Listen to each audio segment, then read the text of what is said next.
Hi everyone, my name is Lee. I'm the host of Blue.Green.Fusion, and this is the third episode, and welcome back. If you managed to go to DesMoinesAmplified.com or my website at McQueenPress.com to watch the first two episodes, you'll know that those were pretty much a learning experience for me, but very fun. I really enjoyed it, and I hope you did too. And then also, hopefully, even as I learned, maybe you learned something too. And definitely, if you have an opinion or something to comment on, chat is available, and I'm looking forward to hearing what you have to say. So this is episode 3, and while the first two episodes, the first one was the learning curve, the second one dealt with wind energy, facts and figures and history and policy issues associated with wind. Today's show is mainly going to be centered on solar. I do have a few things to wrap up though before I get to the solar portion. I've got some future shows coming up. They're going to be Friday afternoons, 4 to 5 p.m. the same time. Dealing with green issues, renewable energy issues, job issues related to those, policy issues, economic issues, all that good stuff. And so next week is going to be episode 4, and that's public transportation and energy efficiency. And then episode 5 is October 22nd, it's Friday. I'm going to be talking about Buckminster Fuller and a Green New Deal. And I'm really looking forward to that show. And then the next show is going to be October 29th, and that's dealing with the food desert and urban gardening. We're going towards the fall, but a lot went on here in the Des Moines area in terms of urban gardening that I think is worthy of note. And so I'm looking forward to that too. The next show after that is going to be stormwater and hydroelectricity. I'm trying to keep the themes together, that even if they're not specifically related, if they're kind of related, I want to either like make a half hour about one part of the show, maybe stormwater, and then the next part will be about hydroelectricity.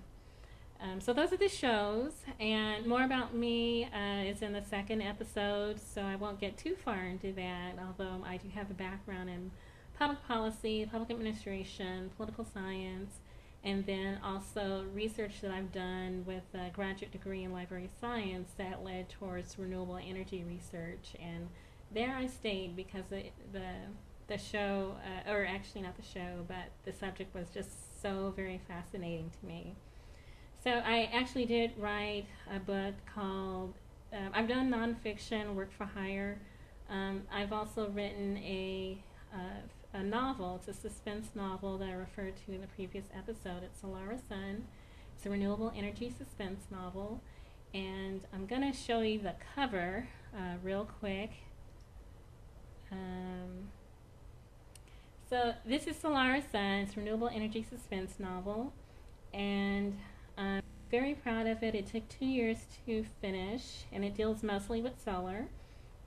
I'm very pleased that I was invited by Plain Talk Books and Coffee for a book signing with them. I'm looking forward to that. And at the book signing, I'm going to be discussing the real story behind Celara Sun's creation, the reason why I wrote it, and then renewable energy policy and self-publishing, which has been coming up a lot from my readers. And then also the newest internet webcast, which you all already know about, but perhaps people at the book signing won't, Blue.Green.Fusion. So that's going to be Tuesday, October 19th from 4:30 to 6:30 p.m.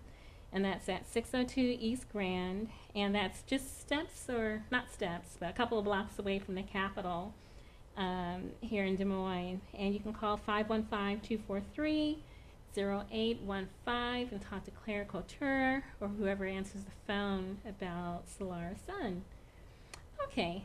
So I also wanted to mention, while I've got this screen up, that if you can see that the Iowa Environmental Council is going to have a meeting, and that's next Friday, and that's October 15th.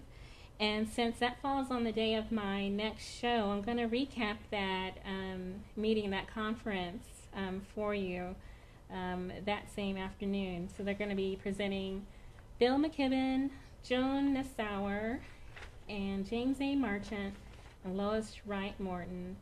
And you can go to www.iaenvironment.org to register or get more details about that. So that pretty much settles my announcements. Thank you for listening. Let's see, get back to the pink camera. I'm going to wind up a few details from episode 2, Wind Energy, that I didn't quite get to. Take a few minutes for that. Since Celara Sun sequel is going to basically involve wind turbine manufacturing chaos and mayhem in the Midwest, a lot of my research lately switched from solar to wind, and so that's what's been foremost at my mind. But there's a lot of not in my backyard issues. I guess you call it NIMBY, and I think that term actually developed during the nuclear era, and it's also applying to some green, particularly wind. And I think it's because, well, actually for several reasons, and I'll just hit on them real quick. It's the very site of some of the wind turbines that are causing a little bit of disturbance, the reflections from the blades turning around. Some people are being hit with either headaches or seizures or eye blindness. It's making just their eyes sore from seeing the lights hitting the blades. And I'm hoping that maybe some kind of anti-glare coating or something can be used, and maybe there's a simple solution for that. I'd be interested in knowing if it still is manifesting as an issue and what people are doing to resolve that.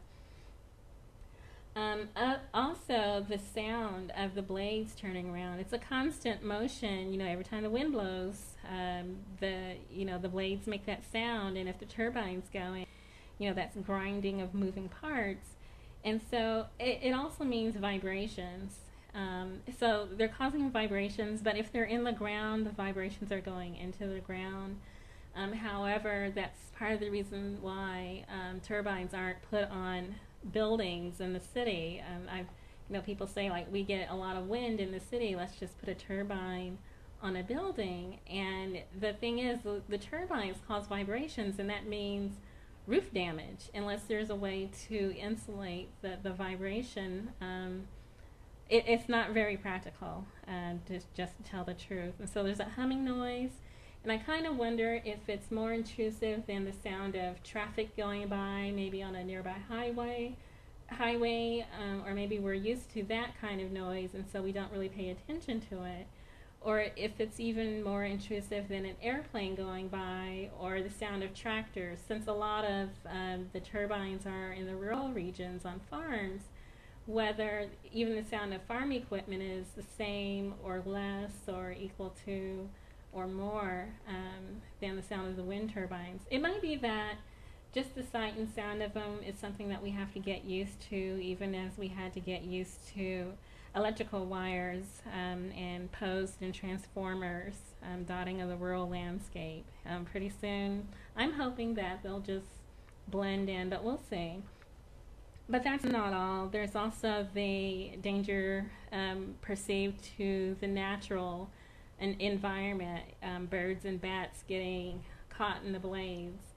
And I do know that some manufacturers have decided to paint the blades with stripes so the birds can see them better. And as for bats, I think the echolocation is getting scrambled when the blades are whirling around like that. They haven't evolved to the point where they can account for the blades spinning, and so when they do, make that noise, it gets kind of lost or scrambled, and it confuses them.